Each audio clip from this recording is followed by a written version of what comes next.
بسم اللہ الرحمن الرحیم۔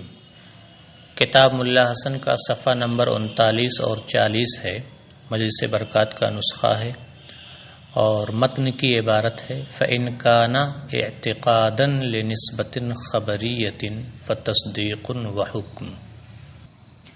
یہاں سے مصنف علیہ الرحمہ علم کی تصور ساذج اور تصدیق کی طرف تقسیم فرما رہے ہیں۔ سب سے پہلے آپ یہ جان لیں کہ تصدیق کے سلسلے میں مناطقہ کے 3 مذاہب ہیں۔ پہلا مذہب یہ ہے کہ تصدیق نام ہے تصورات ثلاثہ اور حکم کے مجموعے کا، یعنی محکوم علیہ، محکوم بہی اور نسبت تامہ خبریہ، ان 3 تصورات، اور اس کے ساتھ ساتھ چوتھی چیز حکم، یعنی اذعان و اعتقاد کے مجموعے کا نام تصدیق ہے۔ یہ امام رازی کا مذہب ہے۔ تو امام رازی کے مذہب کے اعتبار سے تصورات ثلاثہ یعنی محکوم علیہ، محکوم بہی اور نسبت خبریہ، یہ تینوں بھی تصدیق کے ارکان ہیں، اور حکم یعنی اذعان و اعتقاد بھی تصدیق کا ایک رکن ہے۔ دوسرا مذہب یہ ہے کہ تصدیق نام ہے تصورات ثلاثہ کے مجموعے کا، حکم کی شرط کے ساتھ،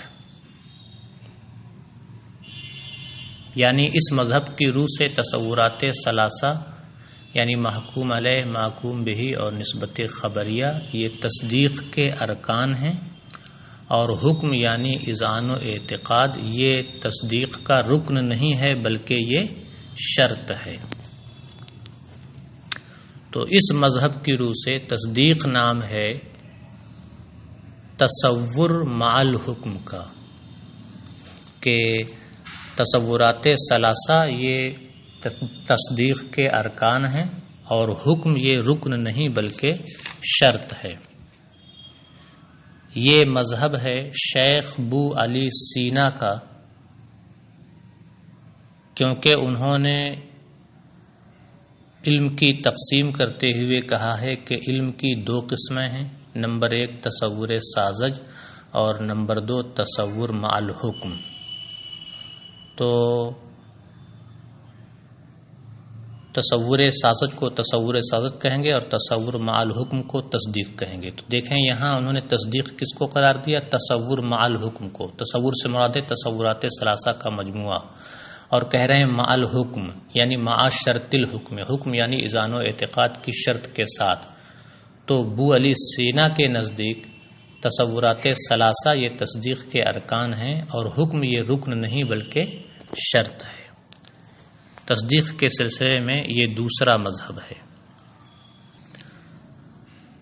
تیسرا مذہب یہ ہے کہ تصدیق نام ہے حکم کا، یعنی اذعان و اعتقاد یہ تصدیق ہے، اور باقی تصورات ثلاثہ یعنی محکوم علیہ، محکوم بہی اور نسبت تامہ خبریہ یہ شرط ہیں۔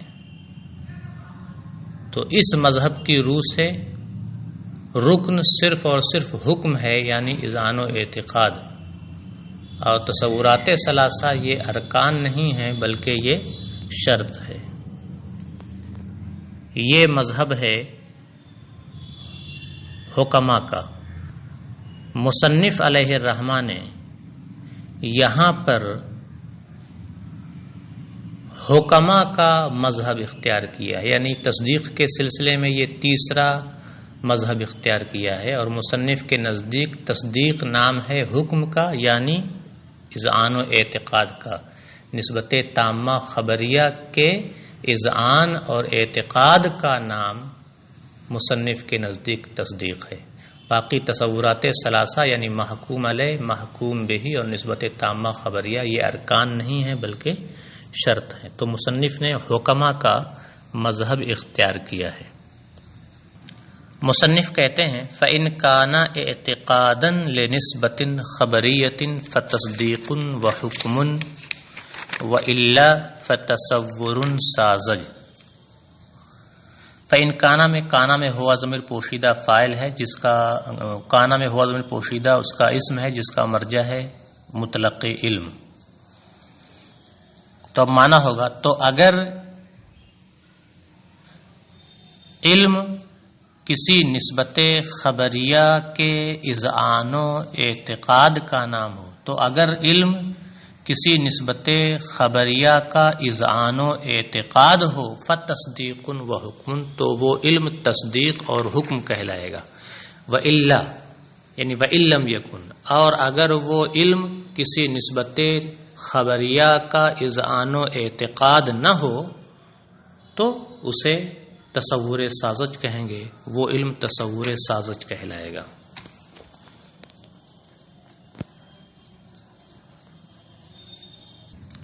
شارح ملا حسن علیہ الرحمہ مصنف کی اس عبارت کی توضیح کرتے ہوئے سب سے پہلے تصدیق کی قسمیں بیان کر رہے ہیں اور ان کی توضیح کر رہے ہیں۔ شارح کہتے ہیں کہ تصدیق کی 4 قسمیں ہیں، کیونکہ اگر نسبت خبریہ کا اذعان و اعتقاد اس طور پر ہو کہ جانب مخالف کا احتمال مرجوح کے طور پر باقی ہو تو اسے ظن کہتے ہیں، اور اگر نسبت خبریہ کا اعتقاد جزم کی حد تک پہنچ جائے کہ جانب مخالف کا کوئی احتمال ہی باقی نہ رہے تو اس کی 2 صورتیں ہیں، یا تو وہ اعتقاد واقع کے مطابق ہوگا یا واقع کے مطابق نہیں ہوگا۔ اگر وہ اعتقاد واقع کے مطابق نہ ہو تو اسے جہل مرکب کہیں گے، اور اگر وہ اعتقاد واقع کے مطابق ہو تو اس کی پھر 2 صورتیں ہیں، یا تو وہ اعتقاد کسی شک پیدا کرنے والے کے شک پیدا کرنے سے زوال کو قبول کرے گا یا نہیں۔ اگر وہ اعتقاد تشکیک مشکک سے زوال کے قابل ہو تو اسے تقلید کہیں گے، اور اگر زوال کو قبول نہ کرے تو اسے یقین کہیں گے۔ تو معلوم ہوا کہ تصدیق کی 4 قسمیں ہوئیں: ظن، جہل مرکب، تقلید اور یقین۔ اب آپ شارح علیہ الرحمہ کی عبارت دیکھیں۔ شارح کہتے ہیں الاعتقاد ان لم یبلغ الی حد الجزم بمعنی انتفاء احتمال الجانب المخالف یسمى ظنا۔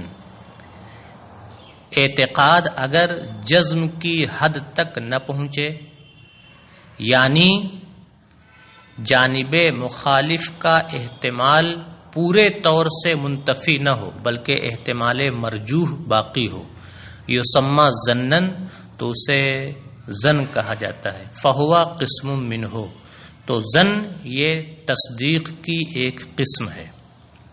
وَإِن بَلَغَ إِلَى ذَلِكَ الْحَدِّ، اور اگر اعتقاد اس حد تک یعنی جزم کی حد تک پہنچ جائے کہ جانب مخالف کا کوئی احتمال باقی نہ رہے، فَإِمَّا أَلَّا يُطَابِقَ الْواقعَ، تو یا تو وہ اعتقاد واقع کے مطابق نہ ہوگا، یسمى جہلاً مرکباً، تو اسے جہل مرکب کہا جاتا ہے، او یطابق الواقع، یا وہ اعتقاد واقع کے مطابق ہوگا، فَإِمَّا أَن يَزُولَ بِأَمْرٍ، تو وہ اعتقاد یا تو کسی امر سے زائل ہو جائے گا، مثلا شک پیدا کرنے والے کے شک پیدا کرنے سے زائل ہو سکتا ہو، فَيُسَمَّى تقلیداً، تو اسے تقلید کہا جاتا ہے، او لا یزول، یا وہ اعتقاد کسی مشکک کی تشکیک سے زوال کو قبول نہ کرے گا، فیسمى یقیناً، تو اسے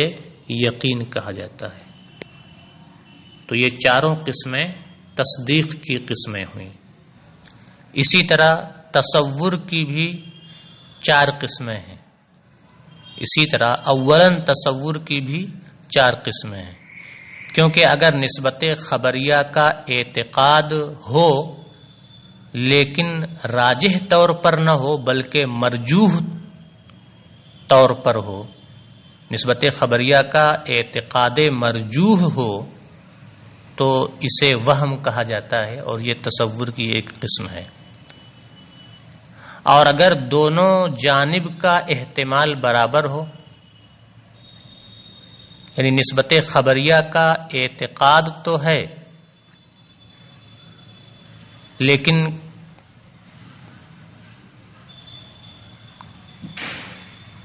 دل جانب موافق کو اتنا ہی قبول کرتا ہے جتنا جانب مخالف کو قبول کر رہا ہے، یعنی دونوں جانب کا احتمال برابر ہے تو اسے شک کہتے ہیں۔ یہ بھی تصور کی ایک قسم ہے۔ اور اگر نسبت خبریہ کی تکذیب ہو تو اسے انکار کہتے ہیں، اور یہ بھی تصور کی ایک قسم ہے۔ اور اگر نسبت خبریہ کا اعتقاد تو ہے لیکن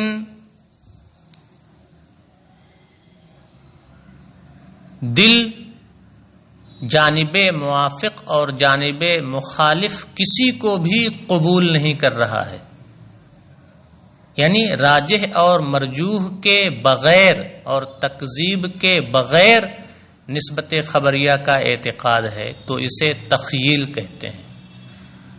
تو یہ چاروں تصور کی قسمیں ہیں۔ تصور کی مزید بھی قسمیں ہیں جو مناسب موقع پر بیان کی جائیں گی۔ تو اس گفتگو سے یہ معلوم ہوا کہ مصنف علیہ الرحمہ کے نزدیک اور حکماء کے نزدیک اذعان و اعتقاد یہ علم و ادراک کی ایک قسم ہے، کہ علم و ادراک کی 2 قسمیں ہوئیں، ایک کو تصور سازت کہتے ہیں اور دوسرے کو تصدیق یعنی اذعان و اعتقاد کہتے ہیں۔ تو مصنف اور حکماء یہ مانتے ہیں کہ اذعان و اعتقاد یہ علم و ادراک کی ایک قسم ہے۔ شارح علیہ الرحمہ آگے یہ بیان کر رہے ہیں کہ اذعان و اعتقاد کا علم و ادراک کی جنس سے ہونا، یعنی علم و ادراک کی ایک قسم ہونا، یہ متفق علیہ نہیں ہے مناطقہ کے نزدیک، بلکہ یہ مختلف فی ہے۔ مصنف علیہ الرحمہ اور حکماء کے نزدیک اذعان و اعتقاد یہ علم و ادراک کی ایک قسم ہے، علم و ادراک کی جنس سے ہے، مگر بعض محققین مثلا سید ہروی وغیرہ یہ کہتے ہیں کہ اذعان و ادراک کہ اذعان و اعتقاد یہ علم و ادراک ہیں ہی نہیں، یعنی علم و ادراک کی جنس سے نہیں ہے، علم و ادراک کی ایک قسم نہیں ہے۔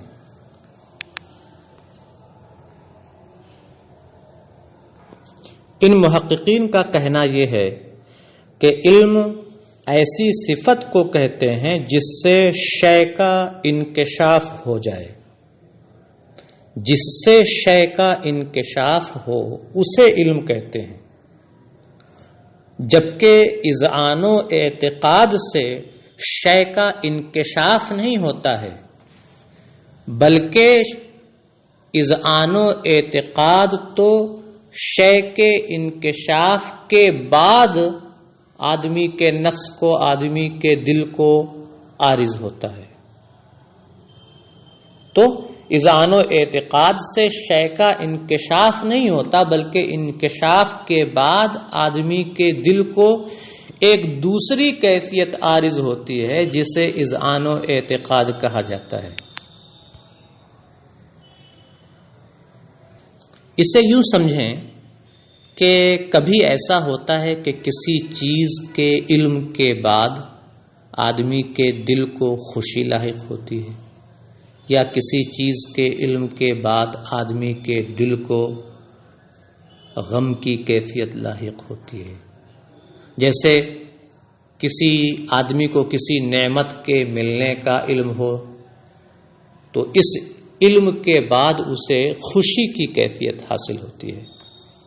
اسی طرح کسی قریبی کے انتقال کا علم ہو تو اس علم کے بعد اسے غم کی کیفیت لاحق ہوتی ہے۔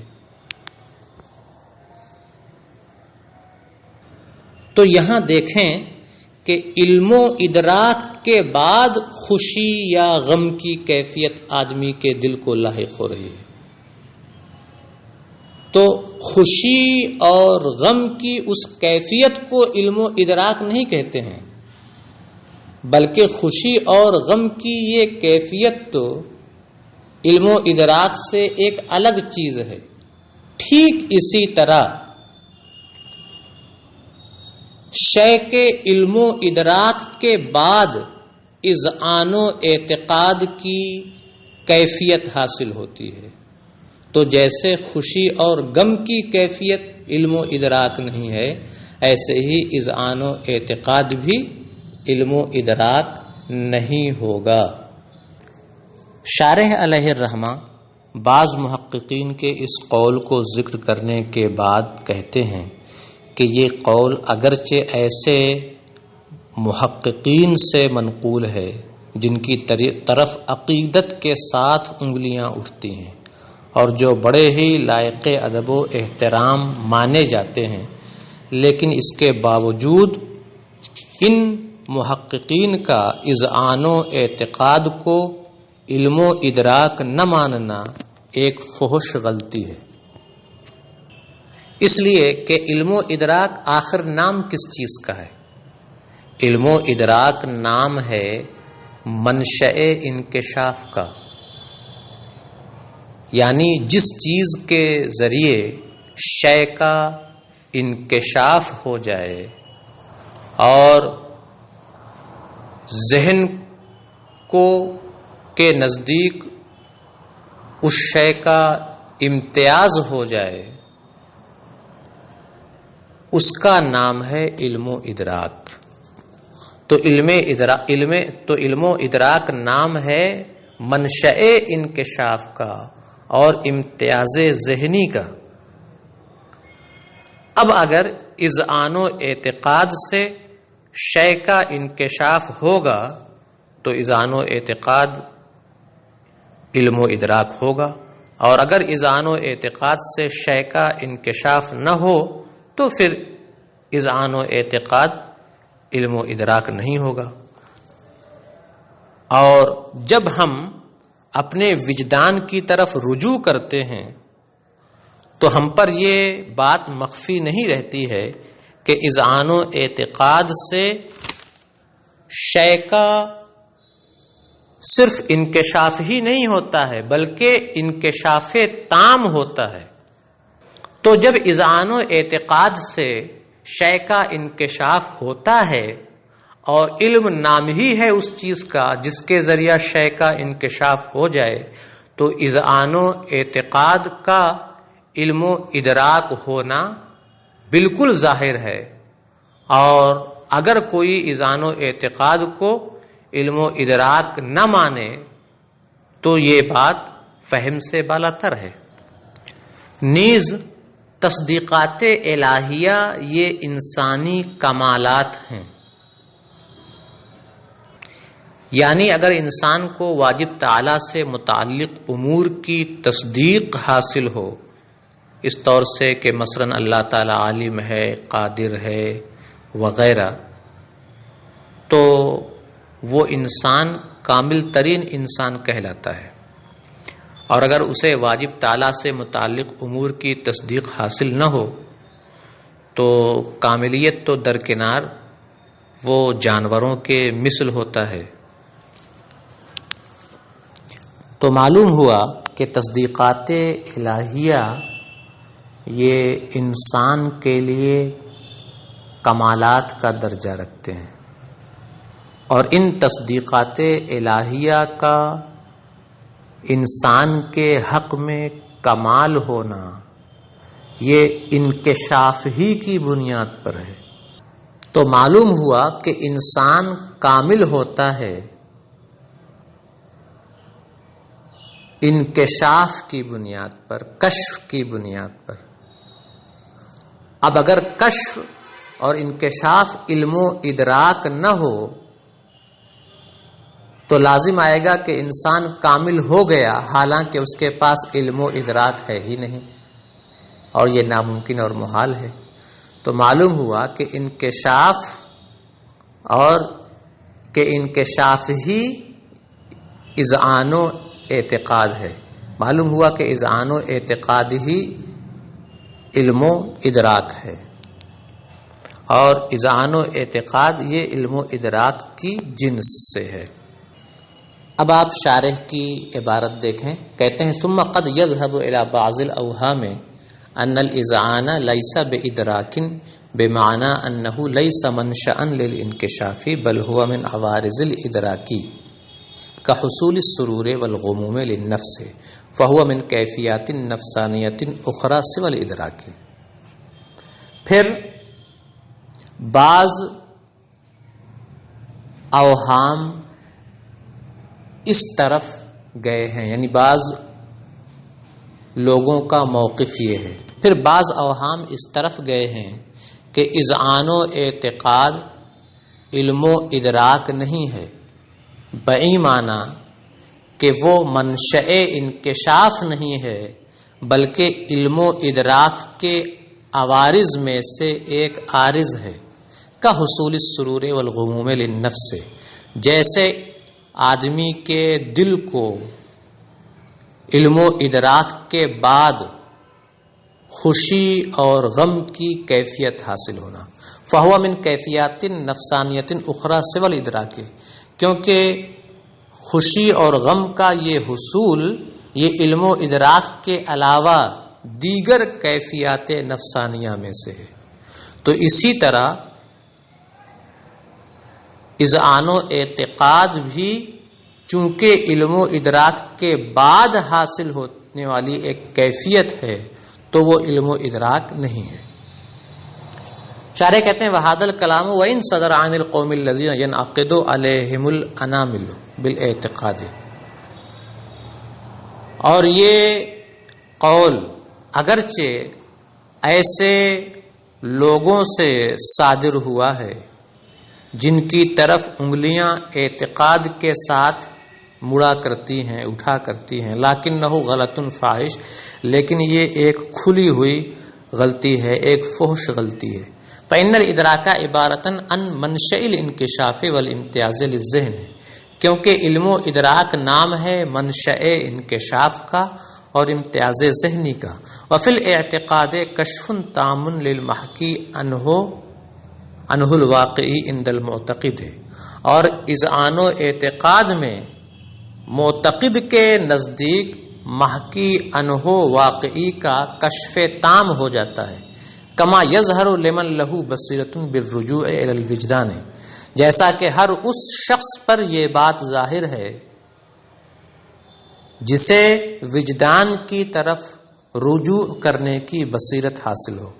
کیفا وکمالات الانسان ہی التصدیقات الالہیۃ، اور ایسا کیوں کرنا ہو، یعنی اذعان و اعتقاد علم و ادراک کیوں کرنا ہوگا جبکہ انسانی کمالات تصدیقات الہیہ ہیں. وانما کمالیتها بالنظر الى الکشف التام، اور تصدیقات الہیہ کی کمالیت کشف تام کی طرف نظر کرتے ہوئے ہی ہے.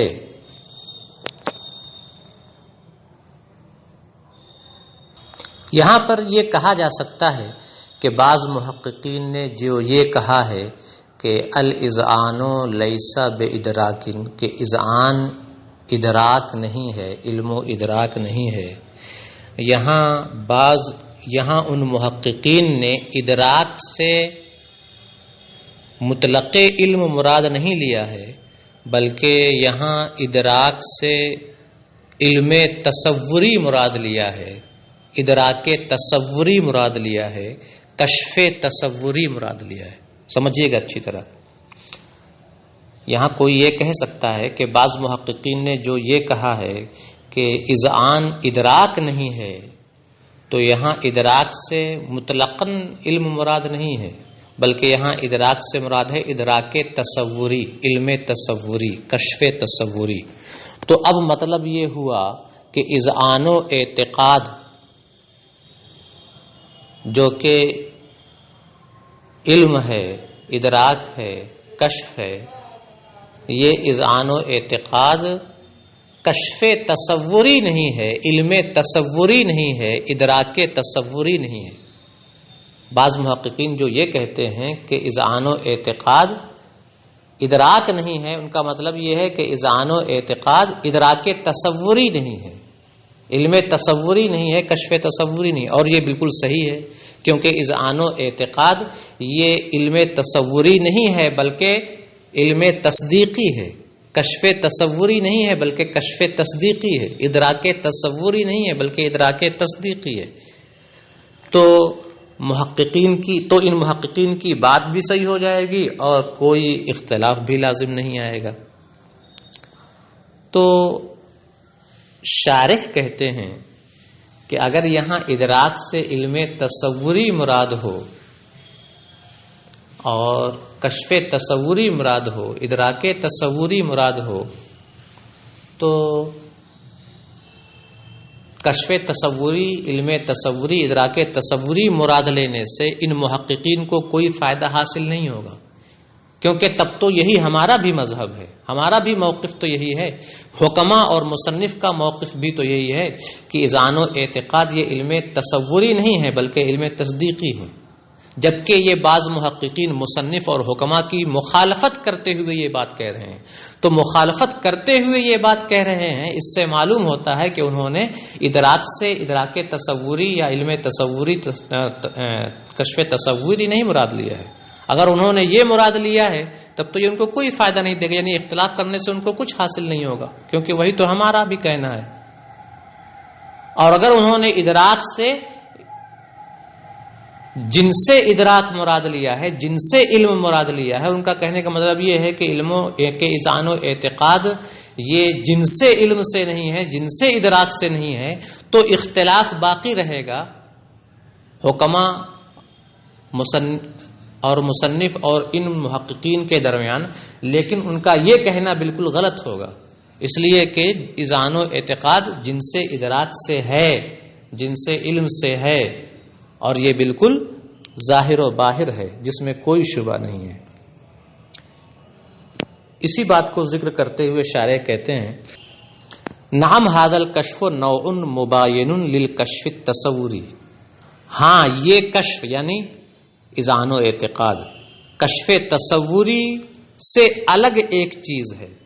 کشف تصوری سے مراد ہے علم تصوری، ادراک تصوری، کیونکہ اذعان و اعتقاد یہ تو کشف تصدیقی ہے۔ ہاں یہ کشف یعنی اذعان و اعتقاد، یعنی اذعان و اعتقاد سے جو کشف حاصل ہوتا ہے کشف تصدیقی، ہاں یہ کشف کشف تصوری سے الگ ایک قسم ہے۔ فإن كان مرادهم الاصطلاح فقط، تو اگر ان بعض محققین کی مراد فقط اصطلاح قائم کرنا ہے، علی ان العلوم التصدیقیۃ لیست بعلم بمعنی العلم التصوری، تو اگر ان محققین کا مقصد فقط اس بات پر اصطلاح قائم کرنا ہے کہ علوم تصدیقیہ یعنی اذعان و اعتقاد، کہ علوم تصدیقیہ علم نہیں ہے یعنی علم تصوری نہیں ہے، فلا ينفع البتہ، تو یہ چیز انہیں بالکل فائدہ نہ دے گی، اس لیے کہ تب تو ہمارا بھی یہی کہنا ہے، تو پھر اختلاف کرنے کا کیا مطلب ہوا؟ وَإِن كَانَ مُرَادُهُمْ أَنَّهَا لَيْسَتْ مِن جِنْسِ الْعُلُومِ بِمَعْنَى مَنْشَئِ الْانْكِشَافِ مُطْلَقًا فَهُوَ بَاطِلٌ، اور اگر ان محققین کا مقصد یہ ہے کہ علوم تصدیقیہ یعنی اذعان و اعتقاد جن سے علم سے نہیں ہے، یعنی منشأ انکشاف ہی سے مطلقاً نہیں ہے، فہوا باطل، تو ان کا یہ کہنا، تو ان کا یہ مقصد باطل ہے۔ کیوں؟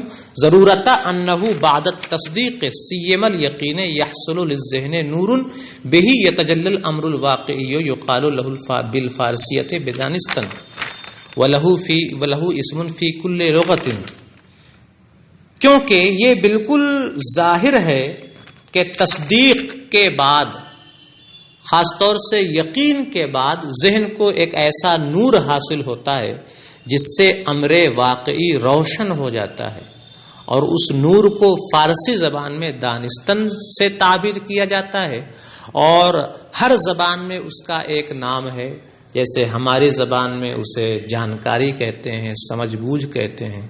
فَكَيْفَ يَخْرُجُ مِنْ جِلْسِ الْإِدْرَاكِ، تو جب اذعان و اعتقاد کے بعد ذہن کو ایک ایسا نور حاصل ہوتا ہے جس سے امر واقعی روشن ہو جاتا ہے، اور انکشاف ہی کا نام علم و ادراک ہے، تو پھر اذعان و اعتقاد جن سے علم و ادراک سے کیوں کر خارج ہو سکتا ہے؟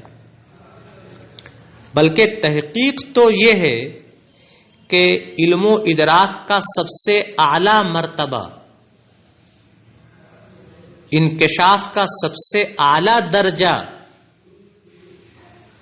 اذعان و اعتقاد ہی کی قسمیں ہیں، کہ یقین یہ علم و ادراک کا سب سے بلند درجہ ہے، پھر جہل مرکب ہے، پھر تقلید ہے، پھر ظن ہے، اور جو علوم تصوری ہیں، جو کشف تصوری ہیں، ان کا درجہ سب سے نیچے ہے۔ اسی کے بارے میں شارح کہتے ہیں بل التحقیق ان اقوى مراتب الانکشاف الیقین، بلکہ تحقیق تو یہ ہے کہ انکشاف کا سب سے قوی تر درجہ، علم و ادراک کا سب سے قوی تر درجہ یقین ہے، کیونکہ یقین میں جانب مخالف کا کوئی احتمال باقی نہیں رہتا ہے۔ ثم الجہل المرکب، پھر دوسرا درجہ جہل مرکب کا ہے۔ علم و انکشاف کے قوی تر درجات میں سے سب سے پہلا درجہ یقین کا ہے، اور دوسرا درجہ جہل مرکب کا ہے، کیونکہ جہل مرکب میں اعتقاد واقع کے مطابق تو نہیں ہوتا ہے، لیکن جانب مخالف کا کوئی احتمال باقی نہیں رہتا۔ ثم التقلید، پھر تیسرا درجہ تقلید کا ہے، کیونکہ اس میں یقین تو حاصل ہوتا ہے، لیکن یہ اعتقاد تشکیک مشکک سے زوال کو قبول کر سکتا ہے، اس لیے اس کا درجہ تیسرا ہے۔ ثم الظن، پھر چوتھا درجہ ظن کا ہے، کیونکہ اس میں جانب مخالف کا احتمال بطور مرجوح باقی رہتا ہے۔ اور یہ چاروں قسمیں کس کی ہیں؟ اذعان و اعتقاد کی ہیں، تصدیق کی ہیں۔ رہے علوم تصوری جن میں اذعان و اعتقاد نہیں ہوتا ہے، ان کا درجہ نیچے ہے، اور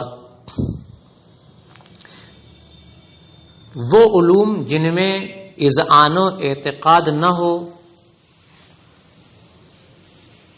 یعنی جو تصور کہلاتے ہیں، اس کی دو قسمیں ہیں، ایک ہے علم حصولی اور دوسرا ہے علم حضوری۔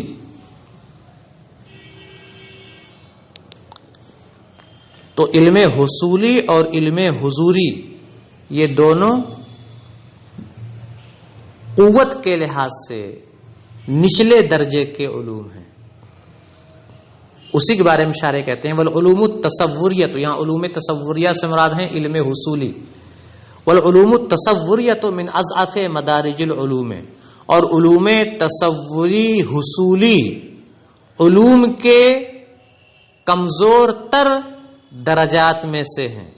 ثم العلم الحضوری الذي جعله بعضهم العلم حقیقتا، پھر علم حضوری کمزور تر درجہ رکھتا ہے، جس علم حضوری کو بعض اہل علم نے علم حقیقی قرار دیا ہے۔ بعض اہل علم نے علم حضوری کو علم حقیقی قرار دیا ہے، حالانکہ یہ علوم کے نچلے درجات میں سے ہے۔ جن لوگوں نے علم حضوری کو علم حقیقی قرار دیا ہے، ان کی دلیل یہ ہے کہ علم حقیقی وہی ہوگا جو معلوم کے منتفی ہو جانے سے خود بھی منتفی ہو جائے، معلوم کے ختم ہو جانے سے خود بھی ختم ہو جائے.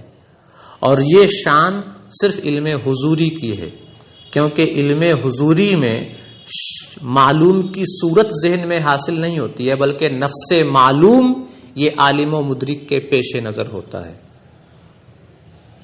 تو علم حضوری میں نفس معلوم ہی عالم و مدرک کے پیش نظر ہوتا ہے. تو جب نفس معلوم ختم ہو جائے گی، نفس معلوم ختم ہو جائے گا تو خود عالم و مدرک بھی ختم ہو جائے گا، اور عالم و مدرک ختم ہو جائے گا تو اس کا علم بھی ختم ہو جائے گا. تو اس لحاظ سے علم حضوری یہ علم حقیقی ہے. حالانکہ حقیقت یہ ہے کہ علم حضوری یہ علوم کے کمزور ترین درجات میں سے ہے. کمزور ترین درجات میں سے کیوں ہے؟ اس کی وجہ شارح بیان کرتے ہیں کہ علم حضوری یہ کمزور ترین علم ہے. اس کی وجہ یہ ہے کہ علم حضوری میں قوت کشف نہیں ہوتی ہے. علم حضوری میں معلوم یہ پورے طور سے منکشف نہیں ہوتا ہے. کیا آپ نہیں دیکھتے کہ کوئی آدمی بھلے ہی اس کا شعور کامل ہو، وہ دوسری چیزوں کا علم جس طرح رکھتا ہے اپنے نفس کے بارے میں وہ اس طرح علم نہیں رکھتا ہے، کیونکہ وہ بہت سی دوسری چیزوں کے بارے میں یہ جانتا ہے کہ وہ بسیط ہے یا مرکب ہے، جوہر ہے یا عرض ہے، لیکن خود اپنے بارے میں اسے یہ معلوم نہیں ہوتا کہ وہ بسیط ہے یا مرکب ہے، جوہر ہے یا عرض ہے. تو اگر آدمی کے نفس کو اپنی ذات کے علم کے بارے میں پورے طور سے انکشاف ہوتا تو وہ اپنے نفس کے بارے میں بھی اسی طرح علم رکھتا جیسے وہ دوسری چیزوں کے بارے میں علم رکھتا ہے. شارح کہتے ہیں فَإِنَّ فِيهِ لَيْسَ قُوَّةُ الْكَشْفِ، کیونکہ علم حضوری میں قوت کشف نہیں ہوتی ہے. الا ترى ان النفس مع کمال شعورها عندها لا تعلمها كما تعلم الاشیاء الاخرى. کیا آپ نہیں دیکھتے کہ آدمی کا نفس اپنے شعور کے کامل ہونے کے باوجود اپنے نفس کا ویسا علم نہیں رکھتا جیسا وہ دوسری چیزوں کا علم رکھتا ہے، کہ وہ یہ نہیں جانتا کہ اس کا نفس بسیط ہے یا مرکب، جوہر ہے یا عرض. تو اگر نفس کو اپنی ذات کے بارے میں پورے طور سے کشف ہوتا فَتَعْلَمُ نَفْسَهَا كَمَا تَعْلَمُ غَيْرَهَا بِالْجَوْهَرِيَّةِ وَالْعَرْضِيَّةِ وَالْبَسَاطَةِ وَالتَّرْكِيبِ، تو وہ اپنے نفس کا بھی جوہر، جوہریت، عرضیت، بساطت اور ترکیب کے لحاظ سے اسی طرح علم رکھتا جس طرح وہ دوسری چیزوں کا علم رکھتا ہے. فَهَذَا أَضْعَفُ مَدَارِجِ الْعُلُومِ، تو یہ یعنی علم حضوری علوم کا ایک کمزور ترین درجہ ہے. کما ان الیقین اقواها، جیسے کہ یقین یہ علوم کا سب سے قوی اور مضبوط درجہ ہے. تو جب اذعان و اعتقاد کے ذریعہ شے کا انکشاف حاصل ہو جاتا ہے اور انکشاف ہی در حقیقت علم ہے، تو پھر ان بعض محققین کا حکما کی مخالفت کرنا یہ قابل قبول نہیں ہے. اسی کے بارے میں شارح کہتے ہیں فَمُخَالَفَتُهُمْ لِجَمَاهِرِ الْحُكَمَاءِ بِغَيْرِ دَلِيلٍ وَبَدَاهَةٍ يَمُجُّهَا الْعَقْلُ السَّلِيمُ وَالْفَهْمُ الْمُسْتَقِيمُ. يَمُجُّهَا ڈال دینا، پھینک دینا، قبول نہ کرنا. تو ان بعض محققین کا کسی دلیل اور بداہت کے بغیر جمہور حکما کی مخالفت کرنا عقل سلیم اور فہم مستقیم کے نزدیک ناقابل قبول ہے. الا ان یقال،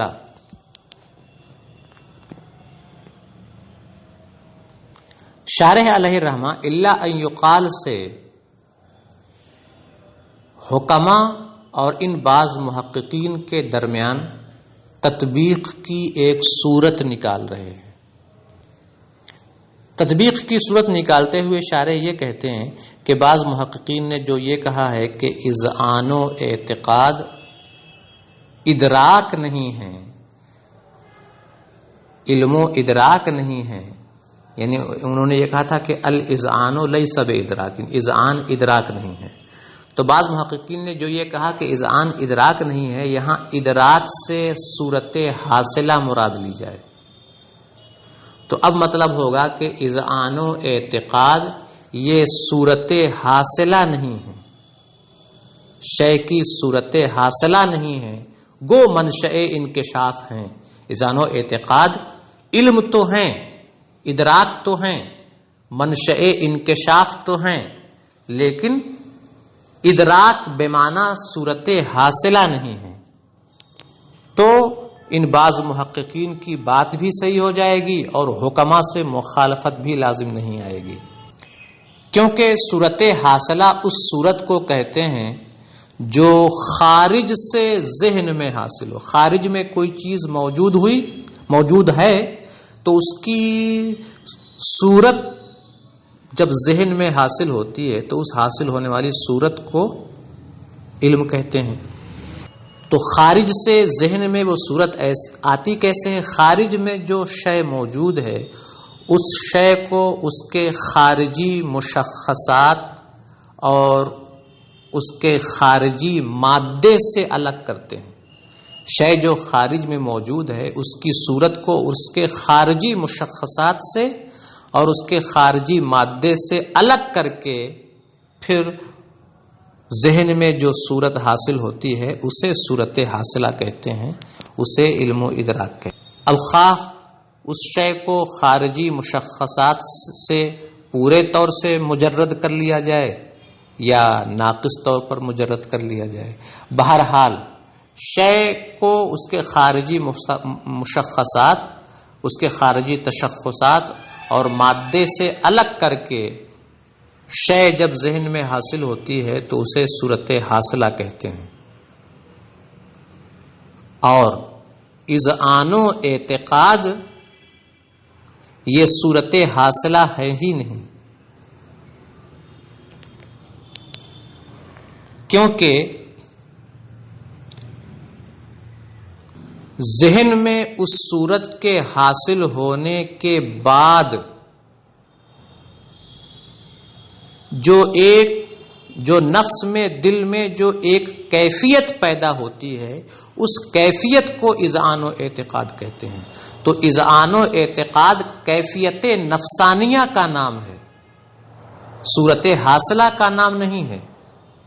تو اگر بعض محققین نے جو یہ کہا ہے کہ اذعان ادراک سے نہیں ہے، تو اگر ادراک کو صورت حاصلہ کے معنی میں لے تو مطلب ہوگا اذعان و اعتقاد ادراک یعنی صورت حاصلہ نہیں ہے، تو یہ بات بالکل درست ہوگی کہ اذعان و اعتقاد صورت حاصلہ کا نام نہیں ہے بلکہ وہ تو کیفیت نفسانیہ کا نام ہے۔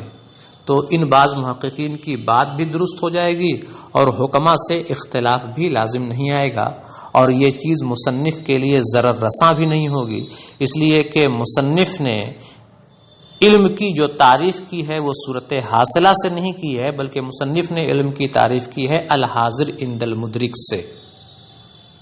جو چیز مدرک کے نزدیک حاضر ہو اسے علم کہا جاتا ہے، خواہ وہ صورت ہو خواہ کیفیت ہو۔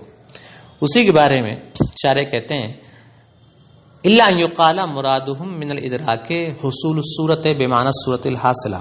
ہاں اگر یہ کہا جائے کہ ان بعض محققین کی ادراک سے مراد حصول صورت یعنی صورت حاصلہ ہے تو پھر ان کی بات درست ہوگی اور حکما سے اختلاف بھی لازم نہیں آئے گا۔ ولا شک ان الاذعان لیس بصورت حاصلۃ للشیء وان کان منشأ للانکشاف، اور بلا شبہ اذعان و اعتقاد یہ شے کی صورت حاصلہ نہیں ہے اگرچہ منشأ انکشاف ہے۔ فإن الصورت عبارۃ عن الشیء الحاصل فی الذہن من الخارج بعد حذف المشخصات وتجردها عن المادۃ تجریدا تاما او ناقصا، کیونکہ صورت نام ہے اس چیز کا جو خارج سے ذہن میں حاصل ہو، اس شے کے خارجی تشخصات کو حذف کرنے کے بعد اور اس شے کو اس کے مادے سے مجرد کرنے کے بعد خواہ کامل طور پر مجرد کیا جائے یا ناقص طور پر. والاذعان من الکیفیات النفسانیۃ الناشئۃ فیہا،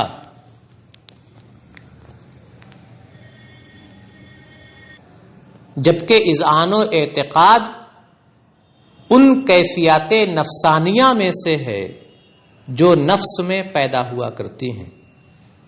ثم هذا لا يضر المصنف، پھر یہ چیز مصنف کے لیے ذرا رساں بھی ثابت نہیں ہوگی. فإنه قال هو الحاضر عند المدرک، کیونکہ مصنف نے علم کی تعریف کرتے ہوئے الحاضر عند المدرک کہا ہے. وما اخذ لفظ الصورت فی التعریف، اور انہوں نے علم کی تعریف میں صورت کا لفظ اختیار نہیں کیا ہے، اخذ نہیں کیا ہے. تصدیق کی یہ بحث یہاں پر مکمل ہوتی ہے. آج کا سبق بھی یہیں پر مکمل ہوتا ہے. السلام